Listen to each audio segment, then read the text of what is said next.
What if I told you fitness isn't just about squats and protein shakes?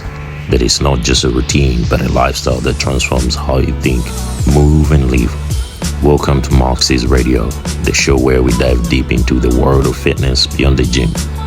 We are talking about mindset, nutrition, real life struggles, and the little habits that make big difference. Whether you are a seasoned athlete or just starting out, this is your space to get inspired, educated, and empowered. I'm Moxie, your host, certified fitness coach, the author of Beyond Calories, The Ideal Body. And trust me, this isn't just your average fitness podcast. Before we jump right in, let me introduce myself. I've been in the industry for about 15 years, and my journey wasn't just about lifting weights. It was about transforming my entire lifestyle.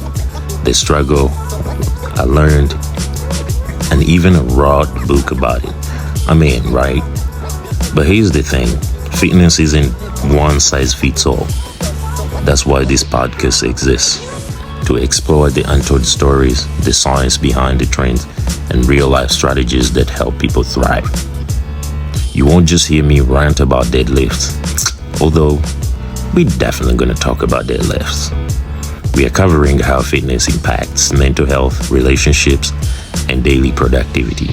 The truth behind quick fixes and what actually works long term. Stories from people who've used fitness to overcome life's biggest challenges.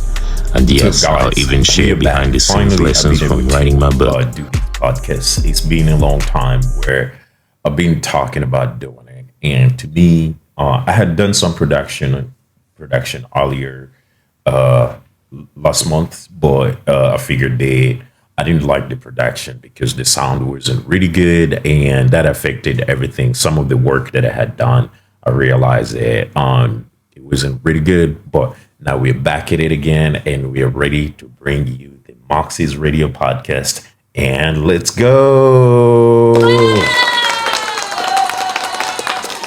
So guys, it's been a long time coming because I've been talking about this podcast for the last 2 months, but something about it is that I'm a perfectionist. So most of the time, until I like the work that I do, I'm never going to release anything. That's why, like, even when I look at my photos from 10 years ago, I still like those photos because to me, I'm very, very, very I scrutinize a lot of things before I can let them go online. That's my own preference.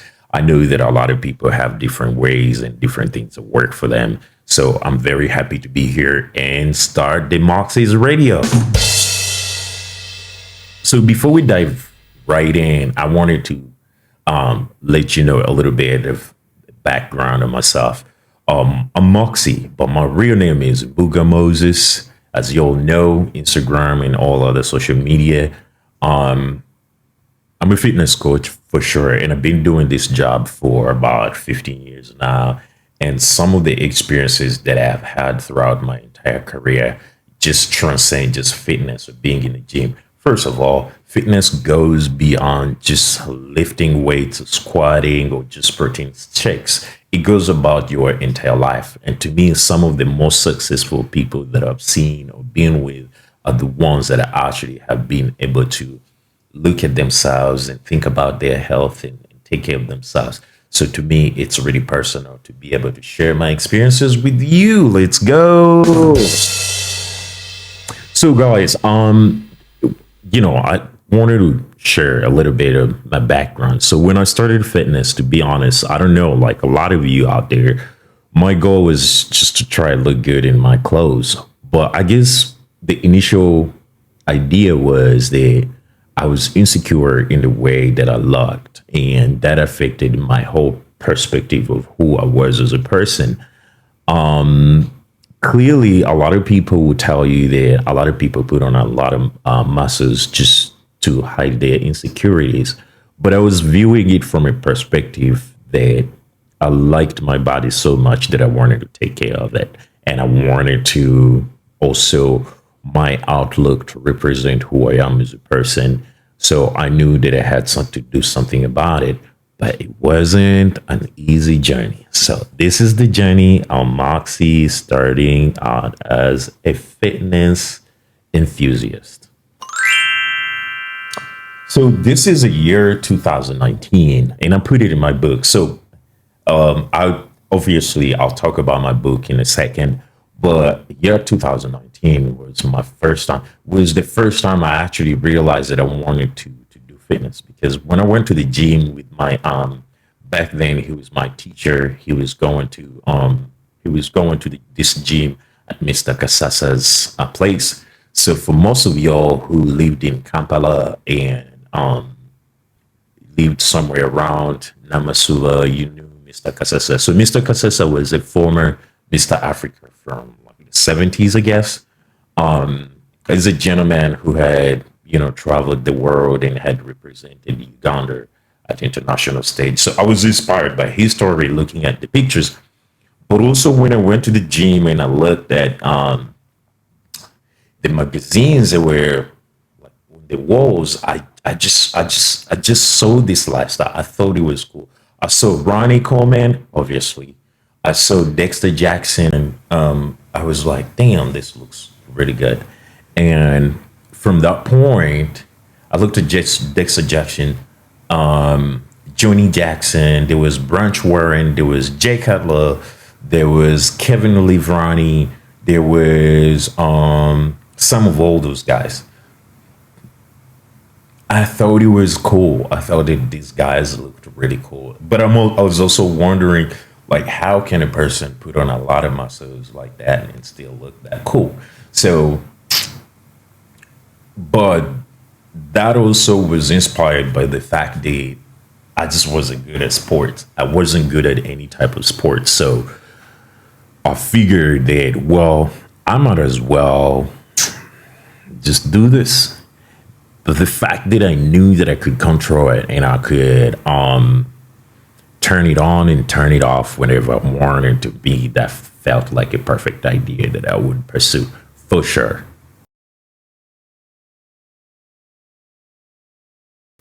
So obviously, understanding that that's the life that I wanted to pursue, there was a question of how I was going to pursue it, because I didn't have any knowledge about how to train or how to eat and everything. So I remember asking Mr. Kasasa, and he told me, just come through, I'll help you. He never charged me a single penny. I guess all we had to do was to pay membership. Back then, once you paid a membership to the gym, a lot of the big guys there would just, help you. They would just kind of bossing you around. I guess it felt good for those guys because we just don't do that. Or sometimes we could just look at the biggest guy in the room, and whatever he did, that's what we did. But it was a fun life. I think for me, it was really, I was just curious. There was a lot of curiosity around the idea of me just wanting to transform, but also to understand who are these guys. But I was an outsider looking in. I never understood clearly what this lifestyle was about, which made me curious. So I always asked the right questions. Fast forward a year after that, I started to see my physical transformation. And I'll show you a picture, guys, how it looked like back then. However, I started diving in, and it became apparent at that moment that, okay, I was gonna live this style, I was gonna be this guy. And then eventually I started going. Later on in 2016, I participated, I think it was 2015. I can double check, but I participated in Mr. Ideal. For me, this was a transformative moment for me to actually become a different person. But I never saw myself as a bodybuilder, to be honest. I thought that it's great to have muscles, but what do you do when you have the muscles? Like, what do you do about that? And I knew clearly right there that I wanted to transform it into something that was actually gonna be either a lifestyle or influence other people into the lifestyle. So there were guys who were doing it already. People like Simeon Panda. I remember he was a big inspiration of mine. Ulysses Jr. and all these guys. To me, I felt like they looked phenomenal. They looked amazing. Moving forward, I started to move that direction. So I was into clothing, I was into modeling, I was into TVCs like commercials, and I did a few things. If you guys check YouTube, and I probably would share some of the things that I did.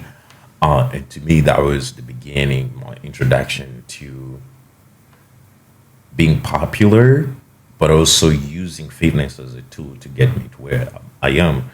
There's been a lot of challenges. There's been a lot of things that I thought that made me see life differently. Because first of all, fitness taught me patience. I'm a very patient person. Like it would take me whatever time it's gonna take me, as long as I know my vision is clear, as long as I know I'm focusing on something that is gonna bear fruits at some point. So to me, that sharp focus was part of my success. First forward 2017, I knew I had the body, but I wanted to test it because, like, I posed the question, like, once you have a great body, what'd you do with it? What'd you do with a great body? So I felt like I needed to put it to the test, and that was the birth of. So before that, I wasn't as big as a traditional bodybuilder, but I wasn't smaller to be like, what do you call it? I don't know what they call it, muscle model or something like that. So I was in between, but there was this new category that had been introduced in 2012 called men's physique, and I knew that was the one that I wanted to do, but it wasn't available in Uganda. It wasn't available. So I talked to the management, to the bodybuilding management, and I told them, let's have the men's physique category. I want to be the first athlete. I remember there was not a lot of athletes. There were guys who actually, I remember the guys who they were doing bodybuilding, but we had a conversation that they should try men's physique so that we can have a few guys in the category. But later on, I remember seeing some of the guys who came through, and eventually we started to have the category, and then eventually we had the men's physique division. So I was, for the record, I was the first men's physique, Mr. Uganda men's physique in 2017. And I was happy for this accomplishment because I don't know if the guys that are competing right now know that. I don't know if there is any records, but I have the records. I have the receipts. I don't have been detached from the organization since then, but that was my journey. So when I won that, it was clear to me that I had a goal, that I had a shot at doing this and pursuing bodybuilding as a career. And from there, I just skyrocketed. I just became crazy. And then later on, I went on and introduced and moved. Actually, moved. I moved away from home, and I went to China. And then right there, I started pursuing my bodybuilding career. I've done a lot of shows, and I won a lot of accolades and medals and trophies and all that. So to me, I think it was a dream that I never saw coming, but I also realized at the end of the day, because then it shaped my perspective. Looking back, I don't know who I could have been had I not pursued bodybuilding, and it became something that I'm proud of every day, making that choice. So obviously, I went ahead and turned professional because that was the next step to do. I always wanted to be professional. I always wanted to reach the greatest heights there is. And I thought to my mind that once I turned professional, I was gonna get done. I was gonna retire. At least that's what was in my mind. But actually, it never it never happened because I turned professional in 2024. summer of 2024. I knew I felt that that was the end, like that was the climax. But then there is Mr. Olympia. So when I became professional, I saw a lot of people who actually reached out to me, and they made me realize that the journey that I had laid wasn't only about me. It was a lot of people that I had inspired to become who they are today. A lot of guys really sent me messages and talked to me in ways that made me reflect on the years of the work that I had done that I wasn't looking at, that I wasn't seeing myself as. Because when you're busy pursuing something, you lose all the outside noise. You need to be focused. So you kind of lose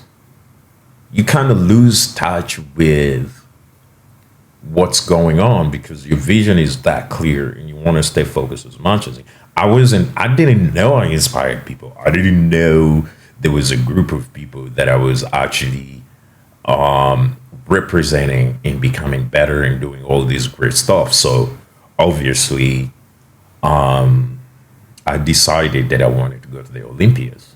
So to still be the first one to do it for my country. So it's a goal that I'm actively pursuing right now, because I'm trying to see if I can qualify for the Olympias. I'm getting ready to do one show that hopefully will help me to qualify and become the first.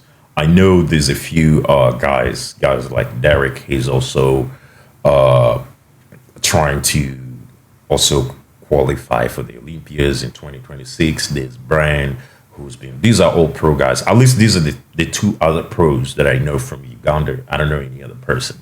So I'm taking on that role, not because I feel like I need to be the greatest. I think it would feel great, but for me, I've always just been paving way in everything that I've done, showing other people that this is possible. You can do this. You can change. You can turn this around. So me going to the Olympia, I don't know what positions that I can take, but I want people to understand that it can be done, that it's doable. And then at the end of the day, if someone is happy knowing that, if someone is pursuing it, knowing that someone that looks like me or someone that comes from where I am did it, they will have more motivation to even go and do more than what I can possibly do. So I'm looking forward to that. The journey has had a lot of ups and downs, like any other journey, and I think there's been a lot of lessons that I've learned for me, and understanding the industry, understanding myself, understanding other people. And that led me to actually go down and be like, you know what, let me put everything in that I know in my book. And my book is called Beyond Calories, The Ideal Body. That I'll talk about in the coming episodes that I'll be filming, guys. But hopefully that this is something that inspires you. And hey, this is my journey. More to come, and I'll see you guys around.